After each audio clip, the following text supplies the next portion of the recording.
Nyulun dengar berita gawatan lagu Zakir Manaf kena japui referendum lah. Pakon ni kena japui referendum lah. Pu dikarenakan Prabowo hana menang ke presiden ataupun ada tekanan dari Fakhrul Razi yang disedih di Jakarta untuk dikena pasolam kerengkeng para koruptor Bandung. Atau apa? Nyo alasan kau bertanya-tanya apa tujuan Zakir Manaf asalnya dikena japui referendum lo. Memberkon pun dipegot mai deh pakon handipui referendum.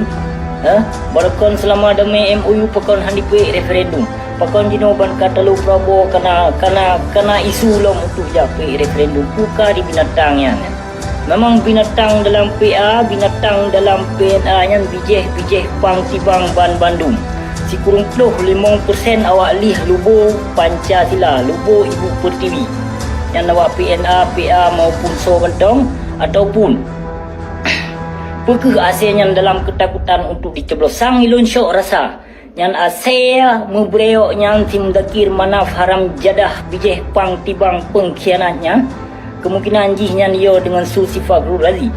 yang disidih di Jakarta sang ilun syok ku dan pih lom jinu hana kemenangan dari Prabowo maka kena upik lom referendum man balkon bakon handipik referendum pun dipegot mai teman bakkan tu Hermes ini bakkan tu gubernur pun dipegot mai bakon handipik referendum balkon nyo jino kena ya upik lom referendum kena jak kelebih lom bangsa Aceh bit haram jadah hawakah PNA maupun PA PA cukup bajing cukup pengkhianat nan mentong PA pengkhianat Aceh cocok dah PA nya ya tegah perjuangan Aceh hana mopok ya dengar bak lu nai no perjuangan Aceh yang perjuangan ke perut mai mendum mengkawin berjaya inong berjaya yang ke peti awak PA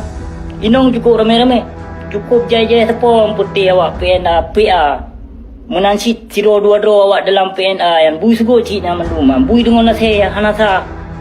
saban menua yang saban menua bui dengan nase menajisnya anjut tapi jaya dia pegah ke perjuangannya ke perjuangan jipu perjuangan ke perut mai tu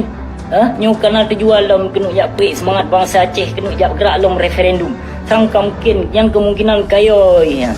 yang kayo saya mu breok yang sim Zakir Manaf hasilnya kayo jihan dan karena nak tekanan dari Fakhrul Razi maka jika kayo pulau mina hana menang jihan si Prabowo hana menang hasil Gerinda yang hana menang kalinya dan maka tujuan asalnya ni kena ya gerak lom referendum jadi kepada syedra lumba Bandung baik tak nak dengar yang kaya musang seperti bijeh pang tibang yang dalam PNA maupun PA baik tak nak dengar syedra lum yang nasib munafik yang mengkali di menjanji berkon nak pernah ditepati seperti bijeh pang tibangnya hana syedra mutuah yang isu haba mameh segai baik tak nak dengar seperti kaum munafik dum kai no dia Aceh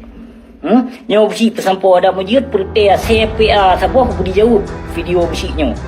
yang kena ditujukan videonya nakeh kesim Zakir Manaf bijeh pang tibang bijeh Belanda pang tibang bijeh hana ada tepu bijeh yang bijeh dalam PA tu hana ada tepu bijeh aleh bijeh firung tu maleh pu